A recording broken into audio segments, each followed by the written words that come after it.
Welcome to Empowered by Illness, a podcast about living with genetic disorders. Episode 3, A Day in the Life. Our day begins when I open my eyes. The sensation of being ill already settled into my body.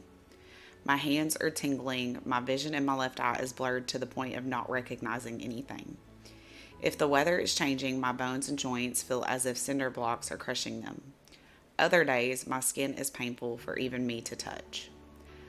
I wait for these body parts to work correctly and move as slowly as possible. Otherwise, dizziness will set in, which will make it that much slower to move around and get my day started. As I sit up, the weight of gravity is felt in every joint, bone, and muscle. I want to lay here and not move, but I know it only makes the pain worse. I know that if I'm still for too long, the pain becomes excruciating. I pull myself up and I start my day. We have 3 dogs and 2 cats, so I love on them and tell them good morning. I wait to see if I can eat because most of the time my stomach pains are so severe I feel as if I'm starving to the point of vomiting. But if I wait too long, I'll start to get dizzy and my stomach will cramp when I ingest anything. It's definitely a strategic dance. Once I start my coffee, and I will not survive without coffee, I continue to go through my routine. Water my plants, feed the yard cat, start a load of laundry, etc. I have a very limited amount of things I can do in one day, or my legs will cramp, tighten, feel heavy, and I will not be able to hold up my own body weight. I do not want to use a walker, so I listen to my body most of the time. I wake up my 14-year-old first. Even before she was chronic, she was my sloth, the slowest one in the family. She moves for no one, unless her phone goes off. Usually I ask her if she took her pill already. This pill is for her blood pressure. I know what you must be thinking. That's crazy, a 14-year-old taking BP medication. The med is to make her BP go higher. Unfortunately, she has autonomic dysfunction, which can cause her body not to regulate multiple things properly, including her blood pressure. So sometimes it falls too low and she could pass out or something worse. This specific med helps to regulate these specific symptoms and must be taken at specific times. That's a lot of specific, I know. She tells me yes most of the time. I ask her how she feels today. There's always pain, but some days the pain is less than yesterday. Some days it's more. I tell her good morning and I love her. Try to move around and for her to let me know if she needs any help. Help getting out of bed, help walking, or just clothes being brought to her to make things just a little easier. She's so stubborn though and usually tells me I can do it alone. Next, I wake up my 11-year-old. He's punctual and does not like to be late. They truly are my night and day. I tell him good morning, I love you, and ask how he feels today. On bad days, there are stomach pains, and he describes them as pinching, pulling, and cramping, which causes him not to be able to eat because if he does, he will end up vomiting. On bad days, he also wakes up with migraines and leg pain and shooting stabby pins and needles in his legs. All I can do is pray that today is a good day. No severe pain, no heavy soreness, no migraines, no swelling body parts, no vomiting, no abdominal stabbing, no muscle weakness, and the list goes on and on. Praying for either of them not to have any of these issues today. Their answers of how are you feeling today will gauge the day for all of us. Today is a good day. These days we have minimal pain and no hospital visits. This does not mean we don't have any pain. It just means we have learned to function with pain every day. Tolerable pain is what we call it. Something that we can still walk with or move with.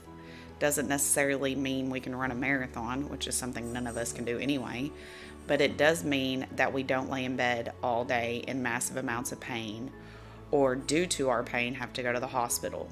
So those are good days, which as a mom is one of the most difficult things to see and help them with. Learning how to gauge our pain. What is the bad pain? And when is it bearable enough to do schoolwork, walk, or even function as a so called normal human being. These are lessons that I have to teach my kids. They've gotten better over the years. When I first wrote this article, they were 13 and 10. Now they're almost 15 and 12. So over the years, they've learned to listen to their bodies better and understand when they can push through and when they can't. My daughter and I have days when we have to use devices to help us get through the day. For example, knee braces, wraps for joints. I've also learned how to kinesiology tape my knees, which has actually been majorly helpful when I have joint instability. Slings and braces for other parts of the body, depending on what part and how loose our joints are that day. Subluxation happens often to us, which means we need these devices to make sure no more damage is caused to our already fragile joints. Today she wore a knee brace, which she hates because she thinks it shows weakness. We had to purchase a cane not too long ago, and that was a battle. Just another thing for her to have to learn how to handle, unfortunately. Even on good days, we still have to be pragmatic and prevent any further hurt or damage. Bad days are really bad. This is an understatement. Usually it starts with one of us not being able to get out of bed, whether it is because of pain, migraine so severe that light hurts when it hits our eyes, abdominal stabbing, not being able to hold ourselves up without help, or even something as simple as our skin being touched. These days, I have to continue to ask them what their pain level is, and when it gets to a certain number, we take a trip to the hospital to see if we can get any help or relief, which usually is just us being in a hospital room for hours with no answers or help. Gotta love chronic illness. When we are both or all having flare-ups or are in pain crisis, my exhaustion is heightened. I already have to take naps during the day in order to keep my energy up. There are times on those days I literally can't hold my eyes open. I run from child to child, room to room, making sure they are both as comfortable as possible. We try all of the things to help ease their discomfort. Weighted blankets, braces, cold or heat packs, ointments, meds, the list goes on and on. Once again, the never-ending list. I don't know if you've seen the pattern in my podcast, but the never-ending list of items is just overwhelming. I don't know how many times I've said in a podcast or on my blog, the list goes on and on, because it does. The day either continues to go downhill, and this just means hospital visits to make sure it isn't something life-threatening, or get better than the start of our day. Even with all of our health problems, all the day's necessities still need to be done. Cleaning the house, doing laundry, prepping and cooking dinner, car maintenance, veterinary visits, the normal day-to-day items. All of these things with brain fog and memory lapses. I have multiple lists, calendar notifications of tasks, and if I don't remember to write something down, I will walk around like a crazy person trying to figure out what I forgot.